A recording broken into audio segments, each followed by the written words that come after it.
Hello guys, तो कैसे हो आप लोग। दोस्तों, इस मूवी में भर भर के घपाघप वाले सीन डाले गए हैं।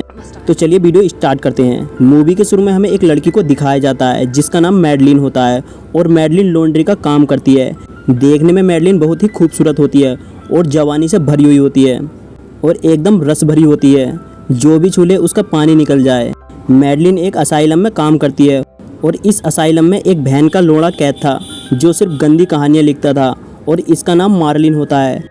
मार्लिन को कुछ भी लिखने की इजाज़त नहीं थी, फिर भी वो अपनी गंदी कहानियाँ लिखता था और अपनी कहानियाँ मैडलिन के हाथों किसी दूसरे आदमी को भिजवा देता था। मैडलिन मार्लिन की कहानी सबसे छुपाते हुए एक आदमी को देने जाती है जो पहले से ही उसका इंतजार कर रहा था और इसका नाम होता है मादरचोद। मादरचोद मैडलिन की लेने की सोचता है, उस पर डोरे डालता है, पर मैडलिन अपनी जवानी किसी मादरचोद के हवाले नहीं करना चाहती थी। वो उसे मना कर देती है और कहती है मादरचोद अपनी सापट को लेकर चला जा। और ये आदमी मार्लिन की कहानी को पब्लिश करवाता था।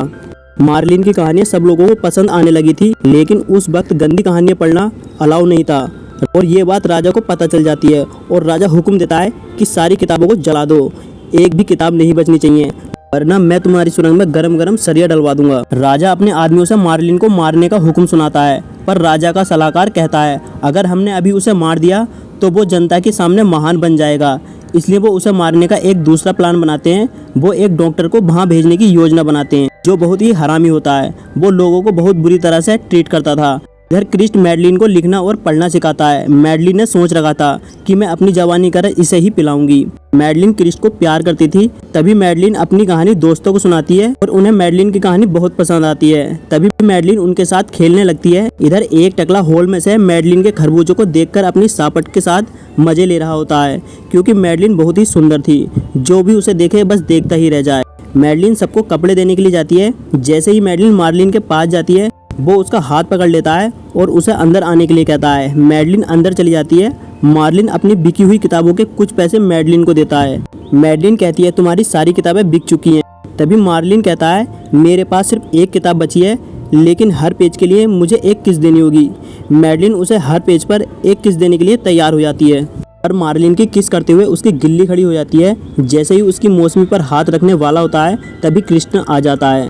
वो मैडलिन को बाहर जाने के लिए कहता है, क्योंकि उसे लगा था मैडलिन मार्लिन से अपना पिछवाड़ा पिटवा रही है। मैडलिन वहाँ से चली जाती है। क्रिस्ट कहता है दुनिया में बहुत सी अच्छी चीज़ें हैं, तुम उनके ऊपर कहानियाँ लिख सकते हो। पर मार्लिन कहता है आखिर मेरी कहानियों से परेशानी क्यों है? जो चीज़ दुनिया को आगे बढ़ाती है उस पर कहानी लिखना गलत क्यों है? मेरे हिसाब से कुछ भी गलत नहीं है। आगे हमें दिखाया जाता है डॉक्टर असाइलम में पहुँच चुका है। डॉक्टर क्रिस्ट से कहता है अगर यहाँ पर कोई भी परेशानी आए तो मुझे बताना, मैं उसे सोल्व करूँगा। डॉक्टर को मार्लिन की हिस्ट्री के बारे में सब कुछ पता था। वो क्रिस से कहता है मार्लिन ने एक मर्डर किया था और मार्लिन पागलों जैसी हरकत करता है, इसलिए इसे जेल में डाला गया है। तभी क्रिस डॉक्टर से कहता है तुम्हें यहाँ क्यों भेजा गया है? इस पर डॉक्टर कहता है मुझे राजा ने भेजा है, क्योंकि मार्लिन की स्टोरी सारे शहर में फेमस हो चुकी हैं। राजा चाहते हैं मार्लिन स्टोरी लिखना बंद कर दे। और डॉक्टर कहता है मैं मार्लिन के पिछवाड़े में गरम गरम सरिया डलवाऊंगा, जिससे वो स्टोरी लिखना बंद कर देगा। तभी क्रिस्ट कहता है मैं मार्लिन को समझाऊंगा।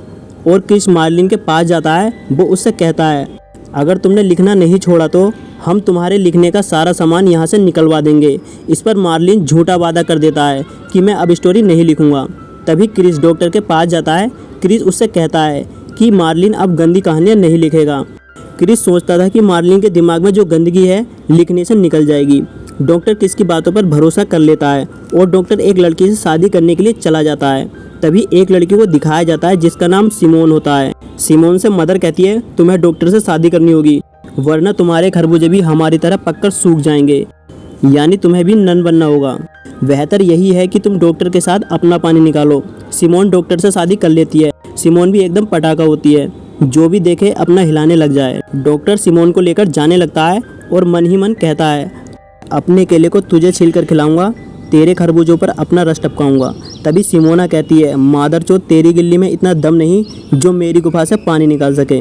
अब रात को जब सिमोना सो रही होती है तभी वहाँ पर डॉक्टर आ जाता है और उसके साथ ज़बरदस्ती करने लगता है और रात भर सिमोना के साथ घपाघप करता है।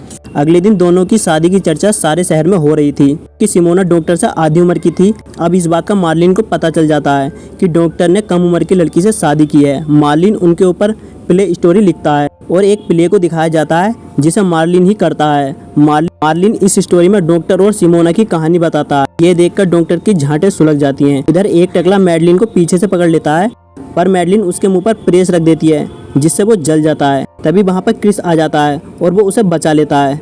तभी क्रिस मार्लिन से कहता है, अगर तुम ये प्ले नहीं करते तो मैडलिन के साथ ऐसा नहीं होता। तभी डॉक्टर क्रिस से कहता है, अब हमें मार्लिन को टॉर्चर करना ही होगा। ये सुनकर क्रिस मार्लिन के पास जाता है और उसके लिखने का सारा सामान ले जाने लगता है। मार्लिन उसे रोकता है पर क्रिस नहीं रुकता। तभी मार्लिन कहता है, मैडलिन मेरी बात मानती है, मैं चाहूँ तो तुम्हारे साथ घपाघप करवा सकता हूँ। ये सुनकर क्रिस को गुस्सा आ जाता है और वो सारे सामान को ले जाता है। तभी मार्लिन की वाइफ उससे मिलने के लिए आती है। वो कहती है, तुम घपाघप वाली कहानियाँ लिखना बंद कर दो। तुम्हारी वजह से लोग मुझे गंदी नज़र से देखते हैं और मुझे बहुत कुछ सहना पड़ता है। पर मार्लिन उसकी बात को नहीं मानता क्योंकि वो अपनी वाइफ की भी कदर नहीं करता था। तभी मार्लिन की वाइफ डॉक्टर के पास जाती है। वो कहती है कि मार्लिन का सही से ट्रीटमेंट कर दीजिए। इस पर डॉक्टर कहता है, मेरे पास इतने पैसे नहीं जो उसका सही से इलाज कर पाऊँ। डॉक्टर कहता है, मार्लिन जो किताबें बेचता है उन बिकी हुई किताबों से मिले हुए पैसे का तुम क्या करती हो? वो कहती है, वो डर्टी मनी है, मैं उन पैसों का इस्तेमाल नहीं करती। डॉक्टर कहता है, तुम वो पैसे मुझे दे दो जिससे मैं मार्लिन का इलाज सही से कर सकूं। वो उसकी बातों पर यकीन कर लेती है। इधर मार्लिन स्टोरी ना लिखने की वजह से बहुत परेशान होता है। तभी मैडलिन खाना देने के लिए आती है। मार्लिन चिकन की हड्डी को पेन तथा वाइन को इंक बनाकर अपने बेड पर रखी चादर पर अपनी कहानी लिखने लगता है और ये स्टोरी मैडलिन को दे देता है। मैडलिन उस स्टोरी को अपनी कॉपी में लिख रही होती है और वहाँ पर मैडलिन की माँ भी होती है। वो उस कहानी को सुनते हुए इंजॉय करती है क्योंकि स्टोरी में गंदी बातें लिखी थी। इस बात का क्रिस्टिन को पता चल जाता है कि मार्लिन ने बेड की चादर पर कहानी लिखी थी, इसलिए वो मार्लिन के कमरे में से ऐसी सारी चीज़ें निकलवा देता है जिस पर वो स्टोरी ना लिख सके। अब मार्लिन के पास कोई और जुगाड़ नहीं बचा था जिस पर वो अपनी स्टोरी लिख सके। अगले दिन सिमोना बाजार से एक बुक खरीद कर लाती है और उस बुक के अंदर मार्लिन की अडल्ट बुक रख देती है ताकि कोई उस बुक को ना देखे और रात को उस बुक को पढ़कर एंजॉय करती है। इधर मार्लिन अपने ही खून से अपने कपड़ों पर स्टोरी लिख लेता है। मैडलिन ये देखकर बहुत हैरान हो जाती है और खुश भी होती है। तभी वहाँ पर एक लड़की आ जाती है। वो गार्ड को बुलाती है। मार्लिन वहाँ से भाग जाता है और सारे कैदियों के बीच जाकर डांस करने लगता है। तभी वहाँ पर डॉक्टर आ जाता है। ये देखकर वो उस पर बहुत गुस्सा करता है। अब क्रिस भी उसकी इस हरकत पर बहुत नाराज होता है। वो मार्लिन के सारे कपड़े उतरवा लेता है। इधर डॉक्टर मैडलिन को बांधकर उसे कोड़े मारता है क्योंकि उसने मार्लिन का साथ दिया था। तभी वहाँ पर क्रिस आ जाता है। वो कहता है, मैडलिन की जगह मेरे कोड़े मारो, पर डॉक्टर उन्हें छोड़ देता है। अब क्रिस मैडलिन से कहता है, मैंने तुम्हें पढ़ना और लिखना सिखाया, तुम अच्छी नोवेल पढ़ने की बजाय गंदी कहानियाँ पढ़ती हो। मैडलिन कहती है, मैं सारा दिन काम करती हूँ और रात को उसकी कहानी पढ़ने से मेरी मौसमी को बहुत आराम मिलता है। इधर सिमोना एक लड़के के पास आती है जिसका नाम गांडूमल होता है। सिमोना को गांडूमल बहुत पसंद आता है। वो उससे कहती है, क्या तुम्हें गंदी बुक पढ़ना पसंद है? गांडूमल कहता है, बुक में क्या रखा है, एक प्रैक्टिकल करके देखो मेरी जान, बहुत मज़ा आएगा। तभी मैडलिन क्रिस के पास जाती है। क्रिस मैडलिन से कहता है, मैं तुम्हें यहाँ से कहीं दूर भिजवा दूंगा, पर मैडलिन कहती है, मैं यहाँ से कहीं नहीं जाऊँगी। जिस पर क्रिस कहता है, आखिर तुम यहाँ से क्यों नहीं जाओगी? तभी मैडलिन कहती है, मैं तुमसे प्यार करती हूँ। क्रिस भी कहता है, मैं भी तुमसे प्यार करता हूँ। क्रिस उसे किस करने लगता है। जैसे ही मैडलिन की तितली उड़ान भरने वाली होती है, क्रिस कहता है, मैं यहाँ कुछ नहीं कर सकता क्योंकि मुझे यहाँ घपाघप करने की इजाज़त नहीं है। जिस पर मैडलिन कहती है, हट मादरचोद, तेरी बस की कुछ नहीं है, और वहाँ से चली जाती है। अगले दिन क्रिस मैडलिन को मनाने की बहुत कोशिश करता है, पर मैडलिन कहती है, हाथी के फलान चला जाए यहाँ से, नहीं तो तेरी सुरंग में सरिया डलवा दूंगी। इधर सिमोना गांडूमल की सापट को आम की तरह चुस्की मारती है और गांडूमल मार्लिन की स्टोरी पढ़ता है। तभी सिमोना कहती है, आजा मेरे राजा, मेरी बैंड बजा दे, ले लेकर मेरी उगता हुआ चांद बना दे। जिस पर गांडूमल कहता है, आजा मेरी रानी, तेरी प्यास बुझा दूं, तेरी खुजली को अपने हथियार से बुझा दूं। और दोनों दबाकर घपाघप करने लगते हैं। गांडूमल और सिमोना डॉक्टर को एक चिट्ठी लिखते हैं जिसे डॉक्टर को पता चलता है कि सिमोना और गांडूमल भाग चुके हैं। तभी डॉक्टर सिमोना के कमरे में जाता है। उसे वहाँ पर मार्लिन की लिखी किताब मिलती है। डॉक्टर समझ जाता है कि सिमोना इस किताब को पढ़कर ही बिगड़ी होगी। अब डॉक्टर अपना सारा गुस्सा मार्लिन पर उतारता है। वो मार्लिन को बहुत टॉर्चर करता है।